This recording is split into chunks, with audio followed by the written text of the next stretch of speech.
अस्सलाम वालेकुम students of grade 9, welcome to online lecture. Students, आज के लेक्चर में हम लोग अपना नेक्स्ट टॉपिक पढ़ेंगे DNA as a hereditary. DNA किस तरह से विरासती मादे के तौर पे एक्ट करता है। इसमें हम लोग स्टडी करेंगे कि किस तरह से करैक्टर्स जो हैं वो पेरेंट्स से ऑफ स्प्रिंग्स में ट्रांसफ़र होते हैं। आपके अंदर कुछ क्वालिटीज़ ऐसी होती हैं जो आपके फादर से रिजेंबल करती हैं, कुछ आपकी मदर से रिजेंबल करती हैं। तो ये क्वालिटीज़ किस तरह से आप में ट्रांसफ़र होती हैं, ऐसी क्या चीज़ है जिसमें आपकी सारी इन्फॉर्मेशन जो है वो स्टोर होती है, वो हम लोग स्टडी करेंगे। चलें स्टूडेंट्स, इसकी रीडिंग स्टार्ट करते हैं। The information for hereditary characters of a person are present in his genes. अब जितने भी खसूसियात हैं जो आपके पेरेंट्स से आप में आ रही हैं, ये सारे के सारे जो करेक्टर्स हैं, क्या मुराद है करेक्टर्स से कि जैसे अगर आपका स्किन कलर है, आपकी हाइट है, ठीक है, इस तरह से आप लोगों की जो है वो इंटेलिजेंस है, तो ये हर पर्सन टू पर्सन वेरी करती है। और आपकी जो ये खसूसियात होती हैं, आपके अंदर जो करेक्टर्स पाए जाते हैं, ये आपके पेरेंट्स से रिजेंबल करते हैं। तो ये पेरेंट्स से आप में किस तरह से शिफ्ट होते हैं, किस चीज़ के अंदर ये स्टोर होते हैं। तो आपकी जो इन्फॉर्मेशन है, कोई भी आपके अंदर कोई जो है वो करेक्टर पाया जाता है, वो स्टोर होता है आपके जीन्स के अंदर। These genes are made up of chemical compound called DNA और deoxyribonucleic acid and are a part of chromosomes। अब ये जीन्स जो हैं वो, अगर हम इसको केमिकली देखें कि जीन्स किस चीज़ से मिलके बने होते हैं, तो जीन्स की फॉर्मेशन क्या है, जीन्स बने होते हैं डीएनए से। और डीएनए एब्रिविएशन है डीऑक्सीराइबोन्यूक्लिक एसिड का। और डीऑक्सीराइबोन्यूक्लिक एसिड की अगर हम लोकेशन देखेंगे वो कहाँ प्रेजेंट होता है, तो वो प्रेजेंट होता है क्रोमोसोम्स में। ठीक है, क्रोमोसोम का पार्ट होता है डीएनए, और डीएनए ही के अंदर जो है वो आपकी इन्फॉर्मेशन स्टोर होती है in the form of genes. ठीक है, जीन्स जो है वो एक्चुअली वो पार्ट है जिसके अंदर आपकी सारी की सारी खसूसियात जो हैं वो स्टोर होती हैं। Located in the cell nucleus. अब वो क्रोमोसोम कहाँ लोकेटेड होता है, आपके सेल के न्यूक्लियस में। अगर आप लोगों को सेल का स्ट्रक्चर याद हो, मैं दोबारा ड्रॉ कर देती हूँ। आप लोगों ने देखा है कि सेल के सेंटर में एक न्यूक्लियस होता है, ठीक है, और न्यूक्लियस जो है वो मेन सबसे बड़ा पार्ट होता है सेल का, जो सारे सेल को कंट्रोल कर रहा होता है। इस न्यूक्लियस के अंदर आपका जो डीएनए है वो प्रेजेंट होता है। ठीक है, और इस डीएनए के अंदर आपकी सारी की सारी जो खसूसियात हैं वो उसके अंदर स्टोर होती हैं। DNA is made up of building blocks और यूनिट्स कॉल्ड न्यूक्लियोटाइड्स। अब अगर हम लोग डीएनए का आगे से कंपोजिशन देखते हैं, डीएनए का स्ट्रक्चर अगर हम स्टडी करते हैं डिटेल से कि डीएनए किस चीज़ से मिलके बना होता है, तो डीएनए के जो बिल्डिंग ब्लॉक्स हैं, बिल्डिंग ब्लॉक से क्या मुराद है कि कौन से यूनिट्स मिलके एक पूरा मॉलिक्यूल बना रहे हैं। तो डीएनए के मॉलिक्यूल्स किससे मिलके बने हुए हैं, न्यूक्लियोटाइड से। ठीक है, तो न्यूक्लियोटाइड्स जो हैं वो, अब न्यूक्लियोटाइड्स की फॉर्मेशन हम देखते हैं। Nucleotides are composed of a base, a sugar and a phosphate group. अगर आप न्यूक्लियोटाइड का मॉलिक्यूल देखते हैं तो न्यूक्लियोटाइड के मॉलिक्यूल के अंदर हमारे पास तीन चीज़ें होती हैं।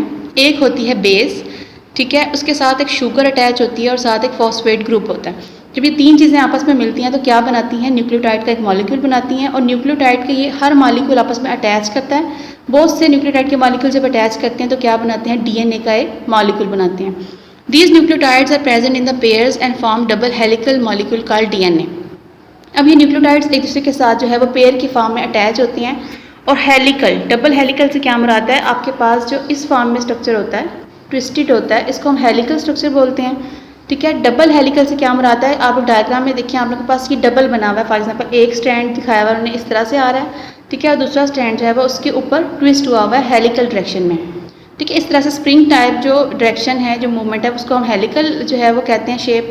तो अब न्यूक्लियोटाइड्स जो हैं वो इस तरह से अरेंज होंगे कि आपस में पेयर की फॉर्म में इनकी अरेंजमेंट होगी। और दूसरा काम वो क्या करेंगे कि हेलिकल एक स्ट्रक्चर बनाएंगे। आप लोग डायग्राम में भी देख सकते हैं डीएनए का मॉलिक्यूल इस शेप में जो है वो अरेंज होकर आपका डीएनए का पूरा मॉलिक्यूल सिंथेसाइज होगा।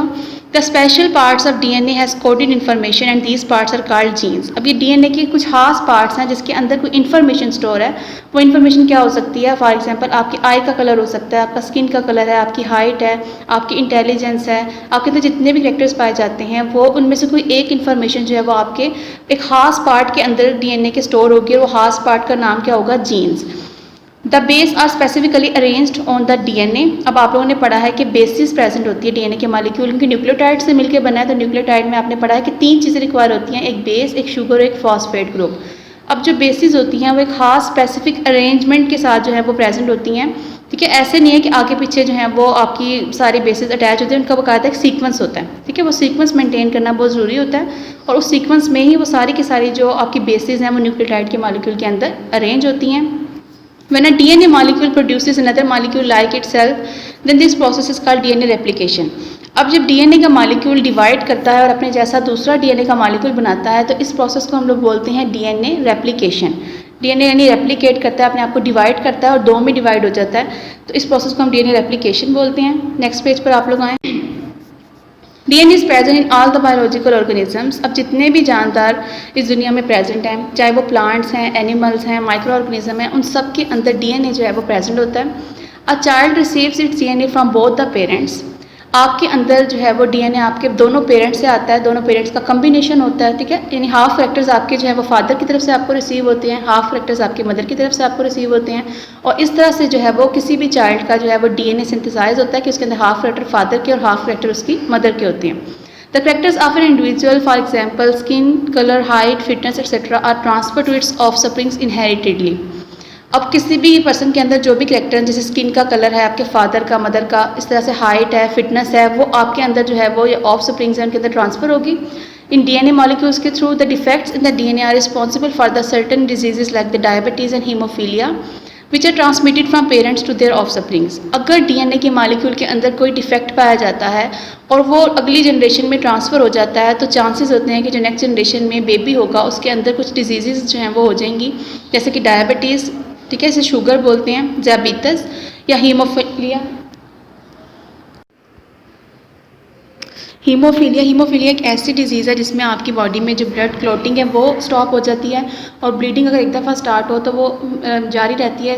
एट द एंड पर्सन के अंदर जो है वो ब्लड की डेफिशिएंसी हो जाती है और पर्सन की डेथ जो है वो हो जाती है, ठीक है। तो हीमोफीलिया, डायबिटीज़ के अलावा बेतहाशा ऐसी डिजीज़ हैं जो पेरेंट्स से ऑफस्प्रिंग में ट्रांसफ़र हो सकती हैं, और वो क्यों होती हैं कि डीएनए के अंदर किसी किस्म का कोई डिफेक्ट पाया जाता है, तो उसकी वजह से ये डिजीज़ जो हैं वो आगे अगली जनरेशन में ट्रांसफ़र होती हैं। A set of all the genes in a cell is called genome. अगर हम किसी भी सेल का जो है वो टोटल जीन्स को हम स्टडी करते हैं और उसके सेल के अंदर जितने भी जीन्स प्रेजेंट हो उसको हम ओवरऑल नाम देते हैं जीनोम का। Human genome consist of 3.2 billion DNA letters और बेस पेयर। अगर हम ह्यूमन बीइंग का जीनोम देखते हैं, यानी एक सेल के अंदर कितने जीन्स प्रेजेंट हैं, तो वो हमारे पास नंबर आता है 3.2 बिलियन डीएनए लेटर्स और बेस पेयर्स। ठीक है, तो इतने ज़्यादा जीन्स जो हैं वो एक सेल के अंदर प्रेजेंट हो सकते हैं। द मैप और nucleotide sequence of 99.9% of the human genome has been completed. अभी तक जो है वो तकरीबन 99.9% ऑलमोस्ट कंप्लीट जो है वो स्टडी की जा चुका है। ह्यूमन बीइंग का जो जीनोम है, यानी एक सेल के अंदर प्रेजेंट सारे सेल्स को अभी तक स्टडी किया जा चुका है कि कौन सा जीन किस लोकेशन पे प्रेजेंट है और किस जीन के अंदर कौन सा करैक्टर सेव है।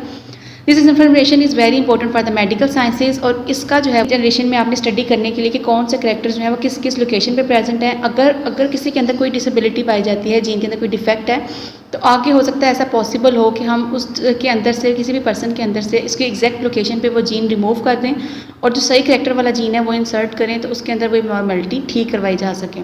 ठीक है, तो इसके बाद आप लोग देखिए नेक्स्ट टॉपिक। उससे पहले आप लोग ये डायग्राम देखिए, इसमें डीएनए की रेप्लिकेशन आपको दिखाई हुई है कि डीएनए से न्यू जो मॉलिक्यूल है वो कैसे सिंथेसाइज होता है। आप लोग देखें कि इसमें जो फर्स्ट डायग्राम है ए वाली, उसमें दिखा रहे हैं कि आपका जो डीएनए का मॉलिक्यूल है वो अनजिप हो रहा है, दोनों स्ट्रैंड जो है वो सेपरेट हो रहे हैं। उसके बाद दोनों स्ट्रैंड्स के साथ एक नए नए स्ट्रैंड्स आके अटैच होते जा रहे हैं। इस तरह से जब ये दोनों स्ट्रैंड्स कंप्लीट इस तरह से मूव कर जाएंगे ऊपर तक, तो 2 न्यू स्ट्रैंड्स जो हमें ऑब्टेन हो जाएंगे। यानी स्टार्ट हमने किया था एक डीएनए के मॉलिक्यूल से और उससे हमें जो है वो 2 डीएनए के मॉलिक्यूल्स मिलेंगे। नेक्स्ट आप लोग के पास genetic engineering. Genetic engineering is a set of techniques used to transfer genes from one organism to another. Genetic engineering क्या है? हमारे पास एक ऐसी टेक्निक है जिसमें हम एक जानदार से जीन्स को लेते हैं और दूसरे जानदार की बॉडी में इंसर्ट किया जाता है। Individual genes can be cut off from the cells of an organisms and inserted into the cells of another. किसी भी एक इंडिविजुअल के अंदर जो है वो सिंगल जीन को कट करना पॉसिबल है। ठीक है, जेनेटिक इंजीनियरिंग की बदौलत उसको कट करके हम दूसरे ऑर्गेनिज्म के अंदर वो इंसर्ट कर सकते हैं। ठीक है, the genes from different sources can be combined in a test tube and then transferred into the living cells. क्या किया जाता है कि जीन्स जो डिफरेंट सोर्सेज से हमने लिए हुए हैं उसको जो है वो हम लोग कंबाइन करते हैं। आप लोगों के पास इसमें बेस्ट एग्जांपल है इंसुलिन प्रोडक्शन की। आप लोगों ने 8th क्लास में पढ़ा था कि जिन लोगों को डायबिटीज़ होता है उनकी बॉडी में इंसुलिन जो है वो नहीं बनती, और इंसुलिन का काम क्या होता है कि आपके ब्लड शुगर लेवल को उसने कम करना होता है। तो नेचुरली पेंक्रियाज से अगर स्क्रीट हो जाए तो ठीक है, लेकिन अब जिन लोगों को ये प्रॉब्लम होता है कि उनकी बॉडी में इंसुलिन की प्रोडक्शन नहीं हो रही होती, तो उसके लिए क्या करते हैं कि साइंटिस्ट ने आर्टिफिशियल जो इंसुलिन प्रोड्यूस किया है। किस तरीके से किया है कि ह्यूमन बीइंग का वो जीन जो इंसुलिन की प्रोडक्शन को कंट्रोल करता है उसको कट किया जाता है, उसको इंसर्ट करते हैं बैक्टीरिया के अंदर। एक एक्स्ट्रा डीएनए का सर्कल होता है जिसको प्लाज्मिड बोलते हैं, उसके अंदर इंसर्ट किया जाता है। डीएनए जब बैक्टीरिया रेप्लिकेट करता है, उसका नंबर इंक्रीज़ करता जाता है, तो उसके साथ साथ उसका जो डीएनए वो भी रेप्लिकेट करता है और इंसुलिन के जो जीन्स हमने इंसर्ट किए होते हैं वो भी रेप्लिकेट करते जाते हैं। इस तरह जब हमें बहुत ज़्यादा जो है वो अमाउंट में इंसुलिन के जीन्स कलेक्ट हो जाते हैं, तो फिर उससे जो है वो आर्टिफिशियली हम लोग सिंथेसाइज करते हैं और जो भी पेशेंट होता है वो उसके इंजेक्शन जो है वो लगाता है और वक्ती तौर अपनी नीड को पूरा कर लेता है। ठीक है, तो पैंक्रियाज से रिलीज़ होने वाला ये हार्मोन है, बहुत इंपॉर्टेंट रोल है इसका हमारी बॉडी में। इसके मुकाबले में साथ एक और हार्मोन सिक्रीट होता है जिसे हम ग्लूकागॉन बोलते हैं। क्योंकि ग्लूकागॉन क्या करता है कि शुगर लेवल को इंक्रीज़ कर देता है, जबकि इंसुलिन ने शुगर लेवल को कम करना होता है। तो उसके लिए हम लोग जो है वो जेनेटिक इंजीनियरिंग को यूज़ करते हैं। ठीक है, जीन्स को हम एक सोर्स से रिमूव करते हैं, कट करते हैं, दूसरे ऑर्गेनिज्म की बॉडी में डाला जाता है। जीन्स इंसर्ट करने से पहले हम लोग क्या करते हैं कि उसको एक टेस्ट ट्यूब के अंदर जो है वो मिक्स करते हैं। आप लोगों ने टेस्ट ट्यूब देखी होगी लैब में, इस तरह से उसकी फॉर्मेशन होती है, ये आप डायग्राम में देखें। ठीक है, उसके अंदर पहले जीन्स को जो है वो कंबाइन किया जाता है, then transfer into living organism, और फिर दूसरे लिविंग सेल के अंदर इसको ट्रांसफ़र कर दिया जाता है। This technique is called genetic engineering. इस टेक्निक को हम जेनेटिक इंजीनियरिंग बोलते हैं। Role of genetic engineering in human welfare. Next हम लोग पढ़ेंगे कि जेनेटिक इंजीनियरिंग का इंसान की फ़लाह बहबूद के लिए क्या क्या फ़ायदा है। एक मैंने आप लोगों को इंसुलिन प्रोडक्शन का बता दिया है। ठीक है, उसके बाद अब हम लोग देखते हैं कि इसका मज़ीद क्या इंसान की फ़लाह बहबूद के लिए काम कर रही है साइंस की ब्रांच। इसकी रीडिंग स्टार्ट करते हैं। Any organism which receives a foreign gene is called transgenic organism. कोई भी जानदार जो फॉरेन जीन, फॉरेन का मतलब होता है बैरूनी, यानी दूसरे जानदार से हासिल किया गया जीन जो अपनी बॉडी में रिसीव करेगा, उस ऑर्गेनिज्म को हम क्या बोलेंगे? Transgenic organism. जैसे आप लोगों ने इंसुलिन की एग्जांपल में पढ़ा है कि आपका जीन जो है वो बैक्टीरिया की बॉडी में इंसर्ट किया जाता है, तो बैक्टीरिया उस केस में क्या होगा? ट्रांसजेनिक ऑर्गेनिज्म कहलाएगा। Following are the steps for the production of the genetically engineered organism. अब हमने कभी भी जब जेनेटिकली इंजीनियर्ड कोई ऑर्गेनिज्म प्रोड्यूस करना है तो उसके लिए हमने कुछ स्टेप्स को फॉलो करना होता है। नंबर 1 आपके पास क्या है कि identification of the gene of interest. सबसे इंपॉर्टेंट काम है कि आप लोगों को जिस चीज़ का जीन चाहिए आपने उसको आइडेंटिफाई करना है कि आपके जीनोम के अंदर वो किस जगह पे प्रेजेंट है। ठीक है, जैसे अगर आप इंसुलिन प्रोडक्शन के केस में देखें, आपको इंसुलिन का जीन चाहिए, तो सबसे पहले आपने क्या काम करना है कि इंसुलिन के जीन को फाइंड करना है कि वो जो आपके क्रोमोसोम्स हैं, आपका डीएनए उसमें किस जगह पे प्रेजेंट है। सेकंड नंबर पे removal of the gene from the donor. और फिर जो डोनर है जिसके अंदर से आपने ढूंढ लिया कि अब आपको ये वाला जीन चाहिए, उसमें से आपने उसको रिमूव करना है। डोनर का मतलब होता है देने वाला। ठीक है, उसमें से आप उसको रिमूव करेंगे। थर्ड नंबर पे आप क्या करेंगे? Conversion of the genes into the chromosome और डीएनए। फिर आप उसको जिस भी ऑर्गेनिज्म के अंदर आप रेप्लिकेट करवाना चाह रहे हैं उसके डीएनए के अंदर, उसके क्रोमोसोम के अंदर आप कन्वर्ट करेंगे। Introduction of the desired gene carrying into the recipient. उसके बाद फिर जिसके अंदर आपको डिज़ायर्ड जीन चाहिए होगा उसको जो है वो रिसीव करवाया जाएगा। इस तरह से जो आपका डिज़ायर्ड जीन होगा वो आपको ऑब्टेन हो जाएगा। ठीक है, तो इस हम लोग आप लोगों को स्टेप्स जो है वो समझ आ गए कि सबसे पहले हम आइडेंटिफाई करेंगे, फिर हम उस पर्सन के अंदर से रिमूव करेंगे, उसको जो है वो कन्वर्ट करेंगे दूसरे ऑर्गेनिज्म में, और फिर उसके डीएनए में इंसर्ट करेंगे, और फिर उसके डीएनए को उस पर्सन में दोबारा से इंसर्ट किया जाएगा, जो भी आप ऑर्गेनिज्म यूज़ कर रहे हैं, चाहे वो बैक्टीरिया या कोई भी लिविंग थिंग है। ठीक है, उसके अंदर जो है फाइनली हम लोग इंसर्ट करेंगे उसको, रेप्लिकेट करवाएंगे। उसके रेप्लिकेट के साथ साथ आप लोग को जीन जो है वो भी रेप्लिकेट करेगा और बहुत ज़्यादा अमाउंट में वो जीन आपको जो है वो ऑब्टेन हो जाएगा। नेक्स्ट आप लोगों के पास significance of genetic engineering in the agriculture and livestock. अब हम लोग देखेंगे कि जेनेटिक इंजीनियरिंग का जो है वो ज़राअत में क्या रोल है। ठीक है, और लाइफ स्टॉक से मुराद ऐसे एनिमल्स हैं जिनको आप लोग अपनी फूड के सोर्स के तौर पे यूज़ करते हैं, जिससे आप लोग मिल्क ऑब्टेन करते हैं, मीट लेते हैं। ठीक है, एग्स वगैरह जिन एनिमल्स से लेते हैं उन एनिमल्स को हम लोग लाइफ स्टॉक बोलते हैं। अब हम देखते हैं कि जेनेटिक इंजीनियरिंग ने इस दो फील्ड के अंदर क्या रोल प्ले किया है। Genetic engineering has revolutionised the agriculture which is apparent from the following example. Production of high yield crop varieties in the animals milk and meat production. अब हम लोगों ने क्या किया है कि जेनेटिक इंजीनियरिंग की बदौलत ऐसी क्रॉप्स हासिल कर ली जिसकी यील्ड ज़्यादा है, इसकी पैदावार ज़्यादा है, और उसकी हमने बहुत सारी वेराइटीज़ जो हैं बना ली हैं। कम वक्त लगता है, हमें ज़्यादा पैदावार मिल जाती है। ठीक है, इसी तरह से हमने ऐसे एनिमल्स प्रोड्यूस किए हैं जिनके अंदर मिल्क की प्रोडक्शन भी अच्छी है, ज़्यादा है, और उसके अलावा उनका मीट जो है वो भी ज़्यादा है और अच्छा है। तो इस तरह से दोनों चीज़ें समटाइम ऐसा होता है कि नेचुरली अगर हम सोर्सेज से लेते हैं तो कुछ एनिमल ऐसे हमें मिल सकते हैं जिनके अंदर मिल्क प्रोडक्शन तो ज़्यादा है लेकिन मीट प्रोडक्शन उनकी अच्छी नहीं है, उनका मीट अच्छा नहीं है। या किसी के अंदर मीट अच्छा है तो उसकी मिल्क प्रोडक्शन जो है वो बहुत कम है। तो अब हमने इससे क्या किया है कि हम उसमें दोनों डिज़ायर्ड जीन इंसर्ट कर देते हैं, तो एक ही एनिमल के अंदर आपको दोनों क्वालिटीज़ मिल जाती हैं। ठीक है, इसके बाद नेक्स्ट है improvement in the nutritional quality of the edible parts of the plants. अब प्लांट्स के जो ईडेबल पार्ट्स हैं, ईडेबल पार्ट्स से मुराद है जो खाए जाने वाले हिस्से होते हैं, उनकी जो न्यूट्रिशनल क्वालिटी है उसको इंप्रूव किया जाता है। अगर फॉर एग्जांपल किसी चीज़ के अंदर कोई न्यूट्रिशन जो है वो थोड़ी अमाउंट में पाया जा रहा है तो आर्टिफिशियली उसके अंदर हम लोग ऐसी चेंजेस लेकर आते हैं जेनेटिक इंजीनियरिंग के थ्रू कि वो ज़्यादा अच्छे जो है वो न्यूट्रिशन वाले जो है वो पार्ट्स प्रोड्यूस करता है और उससे जो हमने अपनी न्यूट्रिशनल नीड को पूरा करना होता है वो हम इजीली पूरा कर लेते हैं। नेक्स्ट है introduction of the herbicides, pesticides. अब हर्बिसाइड्स क्या होते हैं? हर्बिसाइड्स हम बोलते हैं वीड किलिंग केमिकल्स को। अब वीड्स क्या चीज़ है कि समटाइम्स ऐसा होता है कि आप लोग अपनी कोई फसल ग्रो करते हैं और उसके साथ कोई ऐसी जो है वो जड़ी बूटी उग जाती है जो आपके सारी फसल में जो आपने सॉइल के अंदर फर्टिलाइजर्स यूज़ किए होते हैं, जो भी चीज़ मतलब वाटर है, जो भी न्यूट्रिशन, जो मिनरल्स वगैरह आपकी डिज़ायर क्रॉप ने यूज़ करने थे वो वीड यूज़ कर जाती हैं और जड़ी बूटियाँ जब आपकी पूरी फसल को तबाह कर देती हैं तो उन वीड्स को किल करना बहुत ज़रूरी होता है। और उन वीड्स को किल करने के लिए हम लोग जो केमिकल यूज़ करते हैं वो होता है हर्बिसाइड। ठीक है, तो हर्बिसाइड जो है वो हम लोग बनाते हैं जेनेटिक इंजीनियरिंग के थ्रू। इसी तरह से आप लोगों के समटाइम्स ऐसा होता है कि फसलों के ऊपर किसी कीड़े वगैरह का जो है वो हमला हो जाता है, कुछ इंसेक्ट्स होते हैं जो उसको खराब कर देते हैं, तो उस इंसेक्ट्स को किल करने के लिए हमारे पास जो केमिकल होता है वो है पेस्टिसाइड। और पेस्टिसाइड्स को भी हम जेनेटिक इंजीनियरिंग के थ्रू ही जो है वो बनाते हैं। Next, increase in the shelf life of the fruits and vegetables. Shelf life से क्या मुराद है कि आपका फ्रूट और वेजिटेबल जो है वो, अगर फॉर एग्जांपल आपका कोई फ्रूट या वेजिटेबल एक दिन में खराब हो रहा है तो हम लोगों ने ऐसे आर्टिफिशियली सिंथेसाइज कर लिए फ्रूट्स और वेजिटेबल, उनके अंदर डिज़ायर फैक्टर्स इस तरह से इंट्रोड्यूस करवाएं कि अब उनकी लाइफ जो है वो बढ़ गई है। अब अगर फॉर एग्जाम्पल वो एक दिन में खराब होते थे तो वो हमारे पास पूरा वीक या पूरा मंथ तक भी जो है वो हम इसे सिक्योर कर सकते हैं। नंबर 5 पे आपके पास transfer of the nitrogen fixing genes into the non legumes. अब जो नाइट्रोजन फिक्सिंग जीन्स होती हैं, आप लोगों को पता है कि जो लिग्यूम्स होती हैं जितने भी, ये आप लोगों के पास जिस तरह पी होता है, मटर जैसे होता है, फली वाले जो भी आप लोगों के पास पौधे होते हैं उन्हें हम लिग्यूम्स बोलते हैं। उनके अंदर आर्टिफिशियली जो है, नेचुरली उनके अंदर बैक्टीरिया जो है वो नाइट्रोजन को फिक्स करते हैं और उसकी जो है वो इजीली उनके लिए नाइट्रोजन अवेलेबल होता है। अब जिन पौधों के अंदर, अब जो नॉन लिग्यूम्स हैं उनकी क्योंकि रूट्स के पास नाइट्रोजन फिक्सिंग बैक्टीरियाज नहीं होते तो उनके अंदर हम खुद से जो है वो ऐसे जीन्स इंसर्ट करते हैं ताकि उनके अंदर भी ये वाला प्रोसेस जो है वो पॉसिबल हो सके। उन्होंने अपनी एग्जाम्पल दी है वीट, राइस एट्सेट्रा। ठीक है, ये जो पौधे हैं जैसे वीट और राइस हैं ये लिग्यूम्स नहीं हैं, फली वाले पौधे नहीं हैं। ठीक है, तो अब इनके अंदर नाइट्रोजन फिक्सिंग बैक्टीरियाज नहीं पाए जाते इनकी रूट्स के साथ, तो इनको हम आर्टिफिशियली इनके अंदर जीन्स इंसर्ट करते हैं ताकि इनके अंदर भी ये वाली खसूसियात पैदा हो जाएं। उसके बाद next improvement in the fruit quality. इसके साथ साथ हम लोग क्या करते हैं कि फ्रूट की जो क्वालिटी है उसको भी इम्प्रूव किया जाता है।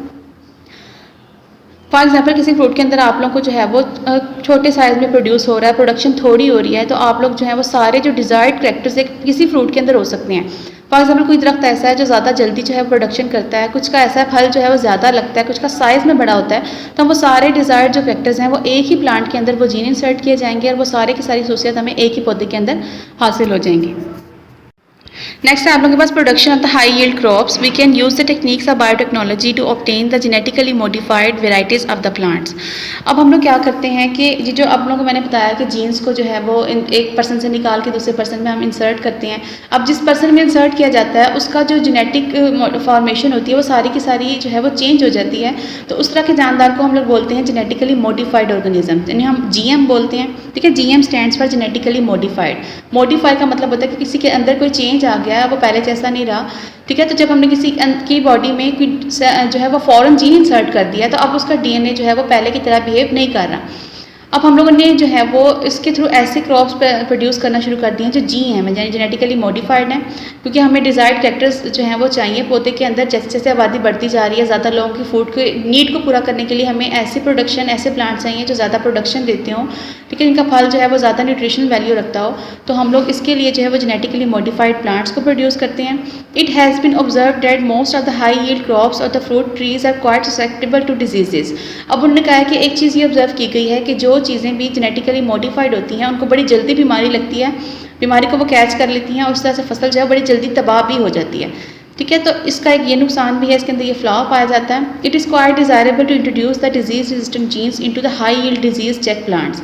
अब ये जो है वो साइंटिस्ट का अगली ख्वाहिश क्या है कि हम लोग ऐसे पौधे तो बना रहे हैं जिसके अंदर अच्छी जो है वो हमारे जो हमें पसंद है हमने करैक्टर इंट्रोड्यूस करवा दिए हैं, अच्छी प्रोडक्शन है, कम टाइम में ज़्यादा प्रोडक्शन हमें मिल रही है, न्यूट्रिशन वैल्यू भी अच्छी है, लेकिन जो बीमारी को वो कैच कर लेता है इजीली, उसके लिए हम उसके अंदर कुछ ऐसे जीन्स इंसर्ट करें जिसकी वजह से उसके अंदर बीमारी भी प्रोड्यूस ना हो। उसके बाद नेक्स्ट है आप लोगों के पास production of high yield animals. It is desirable to produce the high milk and meat producing animals to feed the constantly increasing human population. अब क्योंकि आबादी जो है वो जितनी तेज़ी के साथ बढ़ रही है और इतने लोगों की नीड को पूरा करने के लिए अब हमें ऐसा जो है वो कोई शॉर्टकट वाला रास्ता इख्तियार करना पड़ेगा कि हमें कम वक्त में ज़्यादा से ज़्यादा फूड अवेलेबल हो। तो हम इसलिए क्या करेंगे कि अब हम लोग अगर नेचुरली लेते हैं तो किसी, मैंने आप लोगों को पहले भी बताया कि किसी एनिमल में हमें अच्छी मिल्क की प्रोडक्शन मिल जाएगी, किसी में मीट अच्छा मिलेगा, लेकिन अगर हमने कम टाइम में ज़्यादा लोगों की जो है वो नीड को पूरा करना है तो हम क्या चाहेंगे, साइंटिस्ट की ख्वाहिश होगी कि एक ही एनिमल ऐसा हो जिसके अंदर मिल्क प्रोडक्शन भी अच्छी हो और उसका मीट भी ज़्यादा प्रोड्यूस होता हो, तो हम लोग इस तरह से आर्टिफिशियली ऐसे जानदार प्रोड्यूस करेंगे। A normal breeding programme in animal is quite lengthy. अगर हम नॉर्मल तरीके से ब्रीडिंग करवाते हैं कि हमने एक एनिमल ऐसा ले लिया जिसकी मिल्क प्रोडक्शन अच्छी है और एक के जो है वो मीट प्रोडक्शन अच्छी है, उनको हमने ब्रीड करवा दिया है और उससे जो नेक्स्ट जनरेशन पैदा होगी उसमें चांसेस होंगे कि सारे कैरेक्टर्स अच्छे आते हैं या नहीं आते, या हो सकता है उनमें चार जो हैं वो ऑफस्प्रिंग में से एक के अंदर कैरेक्टर्स पाए जाएँ और टाइम भी इसमें बहुत लगता है। तो इस तरह से ये प्रोसेस जो नेचुरल है ये बहुत ज़्यादा लेंथी हो जाता है। Biotechnological techniques can not only shorten the time for the production of the desirable breed but also controls the disease cause by crossing the closely related animals. अब बायोटेक्नोलॉजी से हमें क्या फ़ायदा होता है, एक तो हमने वो टाइम शॉर्ट कर लिया, वो जो हमने इतने मंथ वेट करना है कि नई जनरेशन प्रोड्यूस हो, उसमें भी हमें नहीं पता कि वो नई जनरेशन जो प्रोड्यूस होगी उसमें सारे के सारे जीन्स जो हैं वो हमारे डिज़ायर के होंगे या नहीं होंगे। तो उससे क्या होगा कि टाइम बचाने के लिए हमने बायोटेक्नोलॉजी के ज़रिए से वो जीन निकाल लेना उस पर्सन के अंदर से, उस ऑर्गेनिज्म में से जिसके अंदर से हमें डिज़ायर करैक्टर चाहिए, और वो जीन हम दूसरे ऑर्गेनिज्म की बॉडी में इंसर्ट कर देंगे। अब हमें 100% श्योर होगा कि हमारे पास जो ऑर्गेनिज्म प्रोड्यूस होगा उसके अंदर मिल्क प्रोडक्शन भी अच्छी होगी और उसका मीट भी अच्छा होगा। और साथ साथ क्या करेंगे, जो डिजीज़ होती हैं, आप लोगों को पता है कि क्लोजली रिलेटेड जो एनिमल्स हैं, जो मतलब एक ही स्पीशीज़ के तो चलो वो हैं, लेकिन अगर उनको हम आपस में क्रॉस ब्रीड करवा रहे हैं तो चांसेस होते हैं कि अगली जो जनरेशन प्रोड्यूस होगी उसके अंदर बीमारी जो है वो ट्रांसफ़र होने के चांसेस बढ़ जाते हैं। तो साइंटिस्ट क्या करते हैं कि बायोटेक्नोलॉजी के थ्रू उसके अंदर डिजीज़ रेजिस्टेंट जीन्स भी इंसर्ट कर देते हैं। अब हमें जो नया ऑर्गेनिज्म मिलता है ना तो उसके अंदर वो बीमारी को कैच करता है और उसके अंदर जो कैरेक्टर्स है वो भी हमारे डिज़ायर के होते हैं। द क्लोनिंग और the production of the genetically similar organisms has already been carried out for the sheep. अब क्लोनिंग क्या चीज़ है, क्लोनिंग में क्या होता है कि आप लोगों के जो सेल्स हैं, क्लोनिंग का मतलब होता है बिल्कुल सिमिलर। इस प्रोसेस में जो आप लोगों के सेल्स हैं वो डिवाइड करते हैं और सिमिलर सेल्स जो हैं वो कॉपीज़ में बहुत सारी इकट्ठी हो जाती हैं। क्लोनिंग के थ्रू ये भी पॉसिबल है कि आप किसी भी पर्सन का एक सेल लेकर उस जैसा दूसरा पर्सन जो है वो बना सकते हैं। ऐसा जो एक्सपेरिमेंट है अभी तक एक एनिमल पे किया जा सका है, वो है एक शीप। इन्होंने साइड पे एक पिक्चर दी हुई है, genetically modified engineered sheep Dolly. Dolly उसका नाम था। उनको उन्होंने आर्टिफिशियली सिंथेसाइज़ किया, लेकिन एक उनके साथ क्या बैड लक हुई कि उसको एक जो है बीमारी लग गई, थोड़े अरसे के बाद उसकी डेथ हो गई। यानी क्लोनिंग के थ्रू आपको प्रोडक्शन हासिल हो तो गई, लेकिन आगे उसका जो दूसरा नुकसान है कि डिजीज़ वो कैच कर लेता है। इसका जो है वो थोड़ा सा प्रॉब्लमेटिक है और इसको थोड़ा सा मॉरली, रिलीजियस और एथिकली जो है वो बैन किया गया दुनिया भर में कि इंसानों के ऊपर क्लोनिंग जो है वो नहीं करनी। यानी अगर आप लोग चाहें तो किसी भी पर्सन का, फॉर एग्जांपल आप लोगों के जैसा बिल्कुल एग्जैक्ट जीन जो है वो या सेल लेकर बिल्कुल एग्जैक्ट वैसा ऑर्गेनिज्म प्रोड्यूस किया जा सकता है। लेकिन रिलीजियस पॉइंट ऑफ व्यू से अगर आप देखें तो थोड़े से जो है वो इश्यूज आती हैं और एथिकली और मॉरली भी ये चीज़ ठीक नहीं है। फॉर एग्जाम्पल आप लोग को ह्यूमन बींग क्रिएट करते हैं एक सेल के ज़रिए से, और वो ह्यूमन बींग जो है वो उसके ना पेरेंट्स हैं, ना उसके रिलेटिव्स हैं, ना उसके सिबलिंग्स हैं, तो आप एथिकली सोच सकते हैं कि उसकी क्या जो है वो ज़हनी कैफियत होगी। तो इस तरह से जो है वो इन सारी चीज़ों को मद्देनजर रखते हुए दुनिया भर में इसको बैन किया गया कि क्लोनिंग जो है वो ह्यूमन बींग्स के ऊपर जो है वो नहीं करनी। अभी तक सिर्फ एक एक्सपेरिमेंट हुआ है जो शीप के ऊपर किया गया था, उसके अंदर जो है वो दोनों की अच्छी क्वालिटी जो पेरेंट्स की थी वो इंसर्ट की गई थी, और उससे जो हमें शीप प्रोड्यूस हुई थी वो प्रोडक्शन में तो हर लिहाज से ठीक थी, लेकिन उसको इंथ्राक्स की बीमारी हो गई थी और उसकी जो है वो डेथ हो गई थी। This technique can also be used for the production of the animal organs in future. लेकिन इससे हम एक फ़ायदा उठा सकते हैं कि हम पूरा ऑर्गेनिज्म प्रोड्यूस ना करें, लेकिन उस ऑर्गेनिज्म का एक ऑर्गन प्रोड्यूस कर सकते हैं। फॉर एग्जांपल किसी भी जो है वो लिविंग थिंग के अंदर अगर एक फॉर एग्जांपल आर्म नहीं है, लेग नहीं है, तो हम उसी पर्सन का जो है वो सेल लेकर उसको क्लोन करवाएं और एग्जैक्ट वैसा ही जो है वो कोई पार्ट, कोई ऑर्गन जो है वो सिंथेसाइज करके उनके अंदर जो है वो इंसर्ट कर दें। स्टूडेंट्स, आज का लेक्चर आप लोगों का कंप्लीट हुआ है। आप लोगों ने दोनों टॉपिक्स को बहुत अच्छी तरह से लर्न करना है, ठीक है, और इसको आप लोगों ने एक दफ़ा लिख के भी देखना है। अल्लाह हाफिज़।